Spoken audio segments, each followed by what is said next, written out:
자, 더증시 라이브 오후장 투자 전략 준비합니다. 알파경제 김종효 이사 나와 있습니다. 어서 오세요. 안녕하십니까. 네.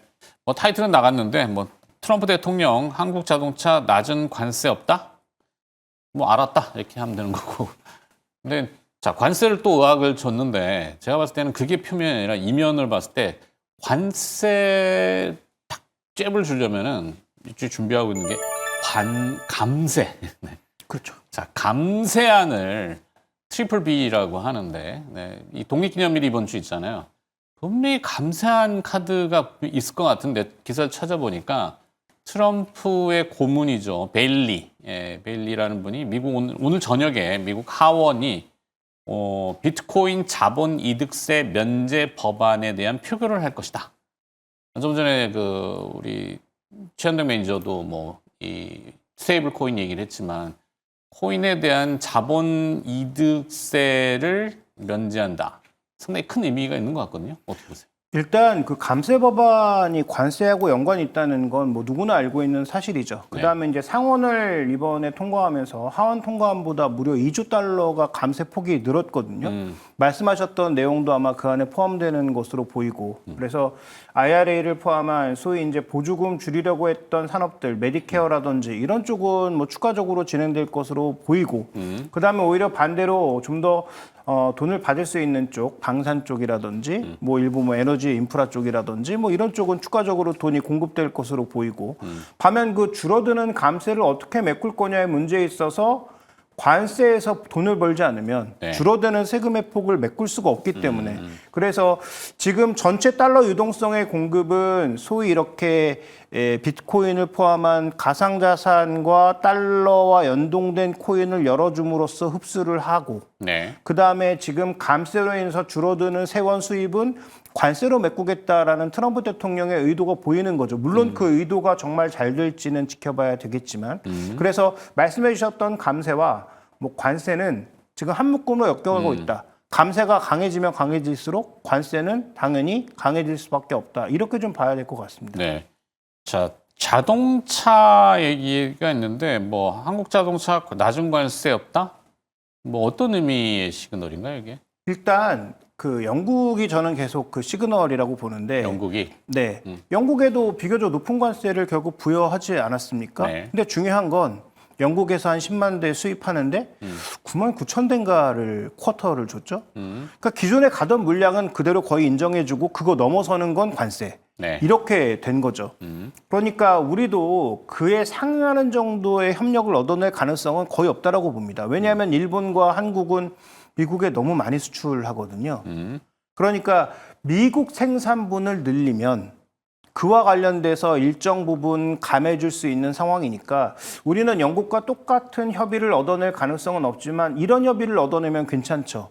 예를 들어서 관세를 한 25%로 올리는데 예를 들어서 한 50만 대, 한 70만 대 정도까지는 쿼터를 주고, 그러니까 우리가 지금 120만 대 수출량에서 미국의 지금 가고 있는 게 120만 대 정도에서 한 70만 대 정도는 쿼터를 받고, 미국 생산분을 계속 올려가는 어떤 조건에 한해서 일정량의 쿼터를 받으면, 저는 그 정도 협상이면 꽤 잘 된 협상이라고 보거든요. 또 판매 주력 차종은 좀 피하고, 덜 팔리는 거 뒤쪽으로 좀 이렇게 묶어놓으면. 그러니까 상대적으로 이제 마진이 떨어지는 것들은 뒤로 밀고, 그 다음에 마진이 많이 발생하는 것들을 최대한 앞쪽으로 몰고, 그다음에 실제로 미국에 지금 만들어진 현대차의 메가 플랜트에서 이미 대형 전기차와 그 다음에 펠리쉐이드 하이브리드, 2.5 하이브리드를 생산해내는 것으로 인해서 이미 믹스가 개선되고 있다는 거죠. 그러니까 지금 현대차에서 우리가 좀 봐야 되는 핵심 포인트는 악재로 인해서 실적이 얼마나 깎일까가 그동안 핵심 포인트였죠.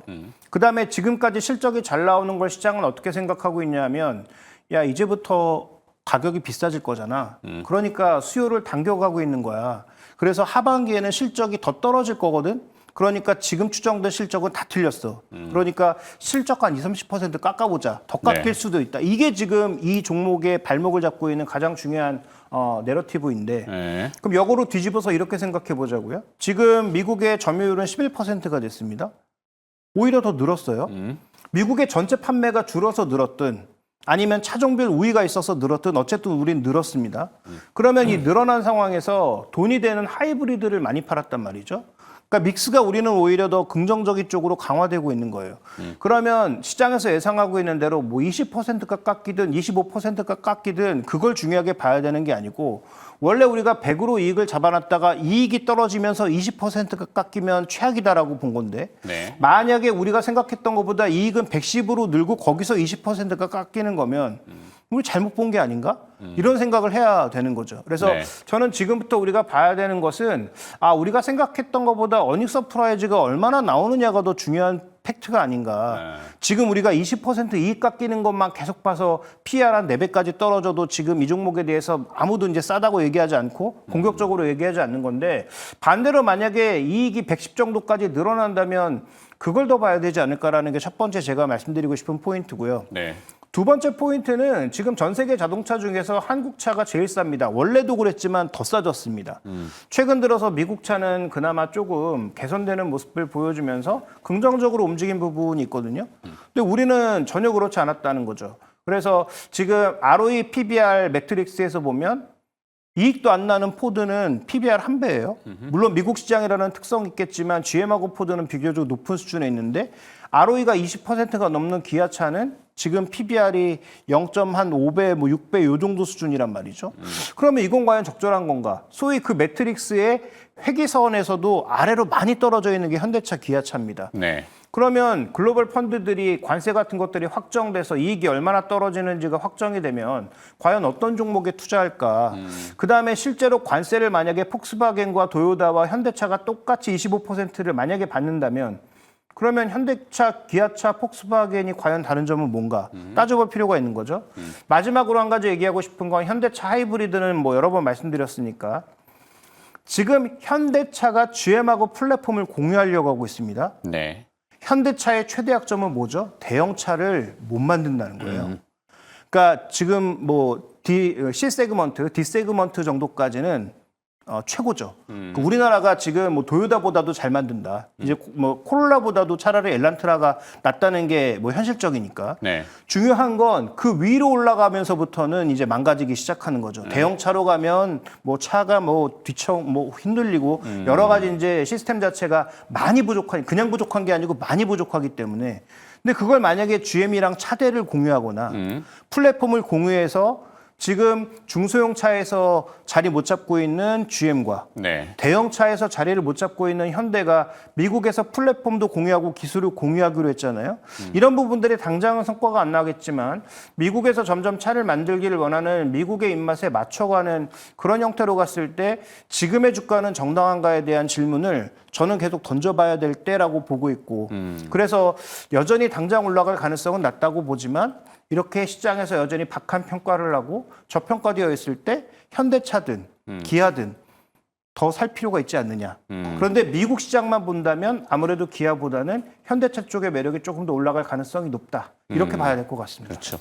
내지 주가나 주식 주식 주가는 항상 대중성의 인기 투표하고 유사한 부분이 있잖아요. 관심을 얼마나 끄느냐인데 기존의 그 본질인 자동차만 가지고는 판단 내리기가 굉장히 어렵죠. 근데 보통 투자자들은 뭔가 그래도 화끈한 트리거, 아까 말씀하신 방아쇠가 필요한데, 이 보스턴 다이내믹스의 로봇이, 언젠가 한번 보고 포텐이 좀 뿅 할 것 같긴 한데, 아직도 안 나와서. 그게 이제 나온 다음에 현대차하고 현대모비스 이런 쪽의 주가가 분명히 반응할 텐데. 제가 보기엔 그 정의선 회장이 가지고 있는 20%의 지분이 어떻게 되느냐가 가장 관건이 될 것 같습니다. 지분 정리. 네, 그러니까 그게 인수할 때부터 말이 많았잖아요. 그렇죠. 도대체 정의선 회장이 왜 20%를 주느냐. 개인한테. 아니 왜냐하면 현대차하고 현대모비스가 돈이 없었던 것도 아니고 충분히 양쪽이 다 나눠서 충분히 가져갈 수 있었던 물량임에도 불구하고 지금 정의선 회장에게 20%가 갔단 말이죠. 네. 그럼 이것도 나중에 뭔가 IPO하는 과정에서 대주주에게 뭔가를 배려하기 위한 거 아니야? 라는 의심을 우리는 지금까지 해왔는데 네. 만약에 정의선 회장이 정말 쿨하게 어차피 우리 뭐 상법도 바뀌고 여러 가지 바뀌는 상황에서 그 지분을 정말 돈을 받고 팔면 그러면 아마 이제 보스턴 다이나믹스의 상장도 좀 더 빨라질 수 있을 것 같고 만약에 이제 미국 시장으로 상장한다면 뭐 그에 대한 혜택을 받을 가능성도 있어 보이고 네. 그다음에 이제 보스턴 다이나믹스의 제가 보기에 좀 더 중요한 점은 지금 시장은 AI와 휴머노이드로 계속 집중되고 있는데 네.